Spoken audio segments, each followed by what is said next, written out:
Welcome back to 360 Success. Again, I'm your host, Dr. Ryan Knight, joined with me today by my lovely bride, Hello. Amy Knight. Better say that. No, I'm just kidding. So tell us what we're talking about today. Today, we're talking about something simple, but incredibly powerful. And this is something that is this would be a love language, right? Definitely. Yes, appreciation. I don't, And words of affirmation. in Okay. words of affirmation. However, I still do, but it makes you feel more appreciated when you get noticed, right? Because what gets appreciated gets repeated. Mm, And what gets ignored slowly disappears. And many marriages don't fall apart because of a major conflict. They fade because of neglect. yeah. That hurts. Yeah. Because I feel like sometimes, and maybe it's more our people our age, your parents, my grandparents, they had a different role. There was the wife stayed home with the kids, expected to do that, expected to cook, clean, all those things. And the husband went to work, came home, and literally, I've heard stories, maybe not our parents, but like jiggle the ice. Oh, let me get you Oh, some let more me tea, get you. honey. And they're very humble servant. And it was just a different era. And then I think fast forward to where we are now, there's a lot more 50-50. Like there's some men that stay home, there's women that work, and the roles have changed. However, this is still huge Uh, because I Absolutely. think that that's where, even though the roles have shifted a little bit, there's still the foundations of things. And I don't know that everybody gets that, if that makes sense. I mean, a lot of things have gotten better, I feel like, with, breaking out of traditional roles in society. Some of those things were ridiculous looking back at them. You read some of the old articles in the magazine, how to keep your man happy, always have his drink ready when he gets home, just stupid stuff, right? But the heart of some of that was about serving. Now, sometimes it was one sided, but about serving each other and appreciating. All I can think of is Patsy and Ray. She stayed at home and he would go to work early. She'd get up at like 4 o'clock in the morning, make scratch biscuits and all this stuff. I'm like, man, not a lot of people do that anymore. She said, you know what? I promised him I will always treat him like a king because he has always treated me like a queen. No. And they're such sweet people. She's passed away.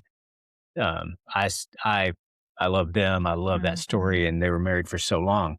But relationships start to fade because of neglect. You stop feeling seen. You stop feeling valued. You stop feeling like what you do matters. And it doesn't matter if you're a stay at home mom or dad or if you both work or whatever. If you don't feel like what you do matters or is seen by the other person, maybe it's rare, but maybe you're the type of person that doesn't need that. But many of us need, like, one of my love languages is words of affirmation. And, knowing that I'm doing a good job and you're great at cheerleading. And sometimes I'm like, I don't need cheerleading. I need like some real, like, appreciation. I need Yeah. to, fix Well, me a and it's, sandwich or something. it's Don't feed me. That shows me feed appreciation. me. Yeah, That came right out to wrong. your Feed heart. me a sandwich or something. No, I knew what you Yeah. meant. And now I forgot what I was going to say, but I guess it goes to the real purpose is serving each other, but not having that expectation to serve. It's out of appreciation. Like Patsy said, he treats me like a queen. So I want to do this for him. But again, I think going back to what is it that your spouse, what makes him feel heard, loved, appreciated? And so instead of it just being like, hey, thanks for making me that sandwich, it's thank you so much for getting up and making that. I know you've had a long day. Now that goes a lot further than thanks for the sandwich. Yeah. Hey, I know. For example, let's say we're working on a project all weekend and you take a break to go make us something to eat and I'm still out there working. Well, you've been working right beside me the whole time. And, I'm like, oh, thank you for the sandwich. That's exactly what I needed to be able to continue to move forward. And sometimes the role reverses. Maybe I'm making dinner or something after we've been working. But if things go unappreciated or unnoticed, then effort tends to decline. Right. And that is not only marriage, it's at work It's at work. too. And we have to be very intentional about that because in your mind, and I'm going to tie this back to marriage too, especially if you work with your spouse, in your mind, as an employer, you're thinking your paycheck is me saying thank Mm, you, right? mm. But that's not the truth. That is paying their bills, right? And so what they do, let's say, thank you for filling out that paperwork. You filled it out faster than anybody. I love your shirt. That's going above and beyond. That's the tone and how they're adding to it to really make it meaningful. But then if you work with your spouse, that is a totally different thing because your appreciation for that person is much wider, deeper. I don't know. There's a whole lot of dimensions to it. And you also have to be very intentional about your connections and your appreciation because all day long you've been at work and then you get home and you can just continue that work mindset like, hey, did you bill insurance? Did you do this? Especially when you work together.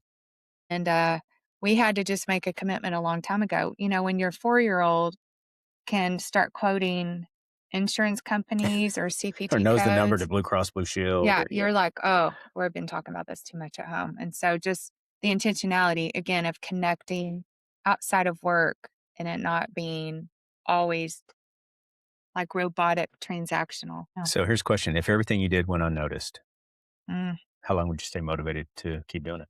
not very long at all because I need I crave it, first of all, because I think that's just who I am, but I also love to serve people. Um, Sometimes I don't let them say thank you because 'cause I'm like, "Oh, no, but I love to serve so much. I don't need you to tell me thank you, but I know it's important for me to hear it." Does that make It's sense? important for them to say it Yeah, yeah, too. yeah. Yeah. And let them. I love this next line here. Appreciation is emotional sunlight. Appreciation can be emotional sunlight. It I fuels like that. effort, connection, and consistency.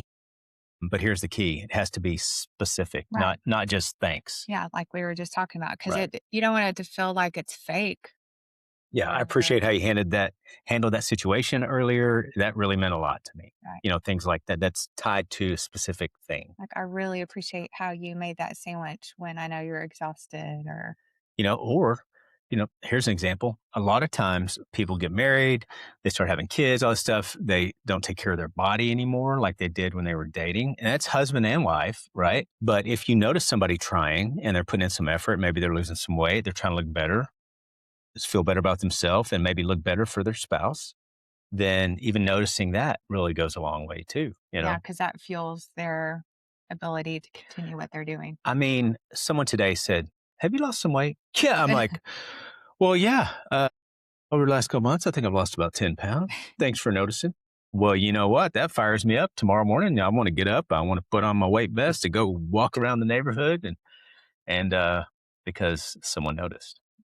You just never know what somebody's going through, and I know we should know that about our spouses, but sometimes when you at the end of the day, you don't know what has happened throughout their day. The guys don't always wanna know all the story of their day Mm. because you don't have as many words as we do, but that's how we tell a story, and we tell you how our day went, and we wanna tell you all the details because that's important to us.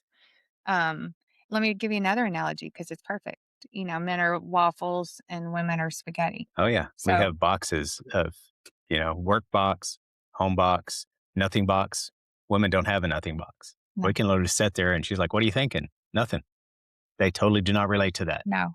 But ours is spaghetti. It's all intertwined, it's all touching. That's why women can have conversations, 2 different conversations across between 4 or 5 different people and still be involved. Here's a little game. It's from we used to be mentors in a marriage mentor program, and one of the things we would always ask when we'd meet with couples is one simple question: what did you do intentionally to bless your spouse this week? And then we'd ask the other one, what did you notice or what did they do that blessed you this week? And so I challenge everybody to make a game out of doing that, something every day intentionally that blesses your spouse in a way that you know is meaningful to them. And if you're not sure, communicate and figure out what little things are meaningful. Maybe it's a little love note in their lunchbox. Maybe it's a text. Maybe it's whatever it is. Try to figure out a simple way to bless them. One of the things, like for me in the mornings, I'll try to do is we take vitamins and stuff every morning. And so I try to get my stuff out if I get it out first and I get hers out and I lay it on the counter. And, if she has extra stuff, put it out there too. But just a simple little thing like that. Or, trying to, oftentimes one of us will put water in the coffee pot and then the other one will go by and put the coffee in and set the timer or whatever. But it's those little things to me that, I'm trying to do to bless you. And I know you try to do the little things to bless me. Mm. And so that's a challenge that for this next week.